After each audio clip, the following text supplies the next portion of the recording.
just talking about it precisely by words instead of... They are equally unrealistic. They're still in the realm of words and concepts. They're still in the realm of words and concepts. They're still in the realm of words and concepts. In fact, Marx and Engels, and this, now we're moving on, Marx and Engels particularly engage in the criticism of Feuerbach. What do Marx and Engels have to say about Feuerbach as a young Hegelian, Juliana? That by conceptualizing the idea of revolutionary and calling himself revolutionary just because of his thoughts and not because of his active participation in the revolution, he takes away from the reality of, or he calls himself communist, but he conceptualizes the idea of communist instead of engaging in the material reality of being a communist, meaning the ideas aren't going to change the existing state. He just has an idea about that. Right. Okay, very good. So Feuerbach does recognize the gap between the potentiality of human beings, species being, and reality. But what's his response? Here is potentiality, here is reality. What's his response? According to Marx and Engels say, that Feuerbach just says and looks at it and contemplates this, but doesn't want to change it. So if we look on page 149, which is, I think, where you were referring to, Juliana. 149 on the new paragraph, or from the top of the page, 2, 4, 6, 8, 10, 12, 14, 16, 18, 20 lines down. 3 words in from the right. Where's Naprit? Is Naprit here? Ah, there you are. You were complaining you didn't read. Here's your chance. Sick. This will cure you instantly, Naprit. Read. They forget. On page 149? Okay, they forget, however, that to these phrases, they themselves are only opposing other phrases, and that they are only in no way combating the real existing world when they are merely combating the phrases of this world. The only results with which this philosophical criticism could achieve were a few, and at that thoroughly one-sided, implications of Christianity from the point of view... Okay. That's fine. In fact, the first sentence is really enough. They forget, however, that to these phrases, and he's talking generally about the young Hegelians, these phrases they themselves only opposing other phrases, and that they are in no way combating, and this is what Juliana was saying, the real existing world when they are merely combating the phrases of this world. Okay, so they are caught up in the realm of thought. Now, if we look on page 168,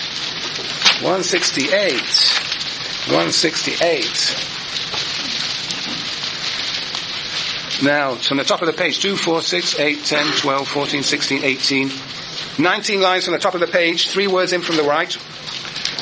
There Marx and Engels say, thus, if millions of proletarians, workers, feel by no means contented with their living conditions, if their existence does not in the least correspond to their essence, their potentiality, then, according to the passage quoted from Feuerbach, this is an unavoidable misfortune, which must be borne quietly. The millions of proletarians and communists, however, think differently, and will prove this in time when they bring their existence, their day-to-day life, into harmony with their potentiality in a practical way. That is, by means of revolution. So, Marx and Engels are saying to Feuerbach that you just accept the gap between potentiality and reality, existence and essence, whereas the millions of proletarians are not going to accept it. They are going to try and transform the world in a way that will bring potentiality and reality into one. Right. So on page 171, the new paragraph on 171. Yeah, and this is where it really begins. But here's a crucial paragraph. Again, engaging with Feuerbach, who is in the realm of thought. He recognizes there is a gap between thought and reality, but not interested in closing the gap. Here, certainly Feuerbach has a great advantage over the pure materialists in that he realizes how man too is an object of senses, that men and women do have senses. They see, they talk, they eat. But apart from the fact that he only conceives him as an object of the senses, not as sensuous activity. We have senses, but Feuerbach's not interested in the way we engage with the world. We transform the world. Not as sensuous activity, because he still remains, that is, Feuerbach still remains in the realm of theory and conceives of men, not in their given social connection, not under their existing conditions of life, which have made them what they are. He never arrives at the really existing active men, but stops at the abstraction man and gets no further than recognizing the true individual corporeal man emotionally, i.e. he knows no other human relations of man to man than love and friendship, and even then idealized. Feuerbach never gets to the real material conditions, the real connections into which men and women enter as they transform the world around.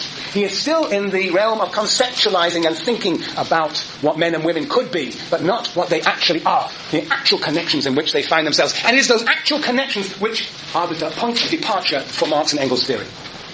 So the young Hegelians, and Feuerbach in particular, are critical of Hegel. They try and bring Hegel down from heaven to earth, but they're still trapped in the realm of thought. They still cannot appreciate, from Marx and Engels' point of view, the importance of starting from where? Starting from human beings interacting with one another as they do what? As they do what? What is the first premise of all history? As they do what? What is the first? Yes. They procreate. That's not actually the first premise. That's not actually the first premise, Jason. Meet their basic needs. And how do they meet their basic needs? Because they don't want society. No, it doesn't. For Marx and Engels, how does one make one's basic needs? Is that, of course, you do it differently in different times. But what does it mean you do, Alex? This is Alex, right? You're Lush. Yeah. Oh, I'm sorry, Lars. You eat.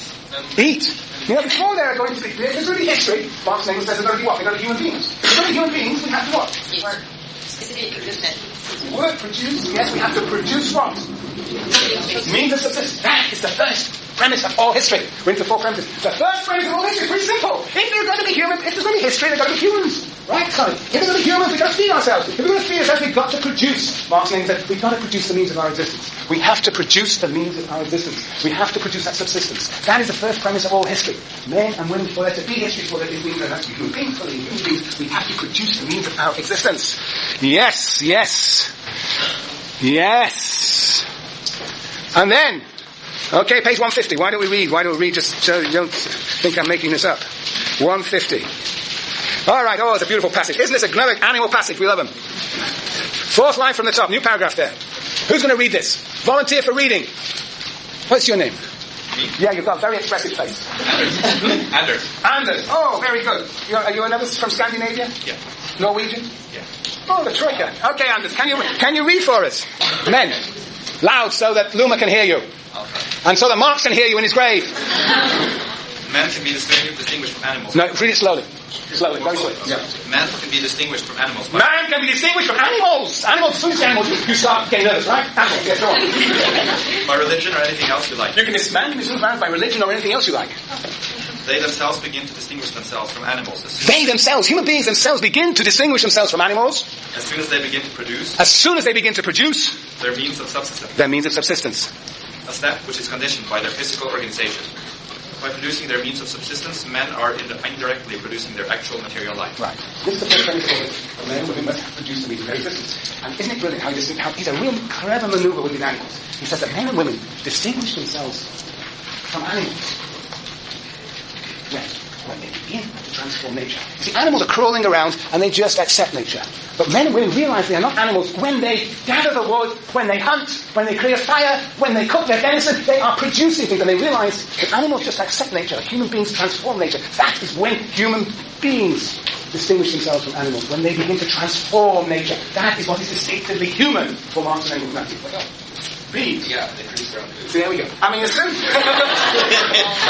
the problem with animals.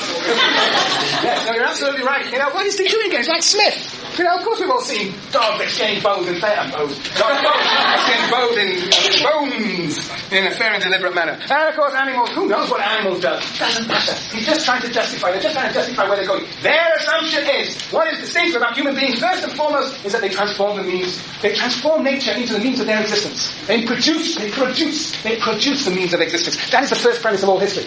What is the second premise of all history? Procreation. All right, so the first premise on page 150, let's go to page 155. The bottom of page 155, history. Since we are dealing with the Germans who are devoid of premises, we must begin by stating the first premise of all human existence and therefore all history, the premise namely that men must be in a position to live in order to be able to make history. But life involves before everything else eating and drinking, habitation, clothing and many other things. The first historical act is thus the production of the means to satisfy these needs, the production of material life itself. Now, what's your name? Caracilia. I didn't get that right, I bet. Thank you. You're very kind. Caracilia. Okay. Now, Caracilia, actually, it actually isn't even the second premise. The second premise, as you go down that page, what's the second premise? Jessica. Satisfaction of the first need. Yeah, one need leads to another need. The satisfaction of one set of needs leads to new needs. What is that? Does that kind of make any sense to you? Does that make any sense to you, Anders? Yeah, well, as you produce things, you need other things to produce that, and then that makes other needs. Right. That's true. If you have a goal to produce, you want to be a hunter, you need what? Bows and arrows. So you get a need for bows and arrows. If you have a Volkswagen, you're going to need a Lexus, right? One need leads to another need. Marx and Engels is a fascinating premise. The second premise, one need leads to another. What is this premise? What does this second premise do for us? Why is it so important that Marx and Engels has this second premise that one, the satisfaction of the first need leads to a new need? Why is that so important? What does that do to his notion of history? Yes, Luma. It drives it. Very good. Luma, what were you going to say? Drives it. Basically, this idea of one need leading to another need is what gives history its dynamism, its energy. It means that history changes over time because new needs are continually being created and people produce new ways of providing for those new needs. So that's a very, very important premise. It's a general claim that history has energy, and basically the world actually changes over time. One need, the satisfaction of the first need leads to a second need. Then the third premise is indeed procreation. The third premise is indeed, if you're going to have history, you can't just have one generation and it dies out. You've got to have new generations of people. So procreation. So he says, the second point is the satisfaction of the first need, the satisfaction of need, and it leads to new needs. And then low down on the page, the new paragraph, I think so, yeah, the new paragraph there says, the third circumstance which from the very outset enters into historical development is that men who daily remake their own life begin to make other men to propagate their kind, the relation between man and woman, parents and children, and the family. Okay, procreation, organising the family. Now what then is the fourth premise of all history? What is this fourth coincident necessary feature of history? What is the necessary feature for it to be history? What is Marx and Engels going to insist is one crucial element that has yet to be spelled out? What is the fourth? Anders? Materialistic bond. Materialistic bond. Materialistic bond. Where did you say that? Where are you? I can't remember. Good answer. Well, where do you think you would look? You probably should look on the next page, right? For the next paragraph. Right, Simeon. Why don't you read the next paragraph? Production of life, both of one's own in labor and of fresh life in procreation, now appears as a double relationship. A double relationship. Relationship. Go on. On the one hand is a natural, on the other is a social relationship. By social, we understand the cooperation of several individuals, no matter under what conditions, in what manner, and to what end. It follows from this that a certain mode of production or industrial stage is always combined with a certain mode of cooperation or social stage, and this mode of cooperation is itself a productive force. Thank you. So what is he saying here? He's basically saying something very simple. As we transform nature, as one need leads to another need, as we procreate, we also enter into society, very good, into social relations with one another.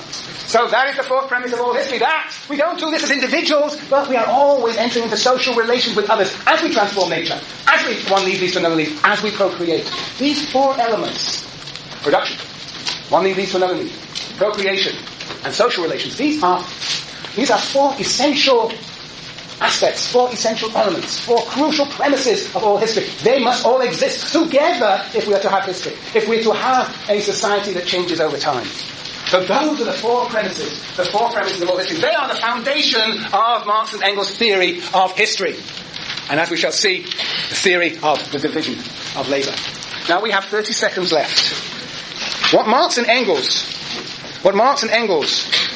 say about consciousness, you should look. On page 157 to 158, you want to read this, 157 to 158, and 154 to 155. What do Marx and Engels have to say about consciousness? Read those pages I've just given you. But let's see if you've been reading over the weekend. The division of labour. We should have got there, but we didn't. My fault. Division of labour. Division of labour for Smith is what? What's the definition of division of labour for Smith? Come on. Specialisation. Different people doing different things. What is the division of labour for Marx? Anybody can figure this one out, Marianne? The division of labor only becomes really such when women are division of material and mental labor appears. Yes, there's a nice quote. The division of labour only becomes truly such with the separation of mental and manual labour. What is being said there, though? What is so crucial? It's a beautiful passage. What is so crucial about that passage? Why does the division of labour only become truly such when there is a separation of mental from manual labour? What does it mean if there are mental labourers who are? Well, polarised labour. If you have people who will spend their time just thinking, what does it mean? How do they live? How do they live? They're just thinking. In thought. They're just living in thought. You can't just live in thought. You cannot live on thought. Not by thought alone. How do they live? How do they live? Alex? Somebody must be producing things so that they can consume their daily bread. Right. And that group are a group of producers. So what happens to that? How do those thinkers get their daily bread? They appropriate what from the daily workers? They appropriate. They take the product of labour, they take the surplus, they appropriate it. And so what we're going to see in Smith, and you're going to go through you're going to see in Marx and Engels, you're going to go through the German ideology, you're going to underline everywhere the word division.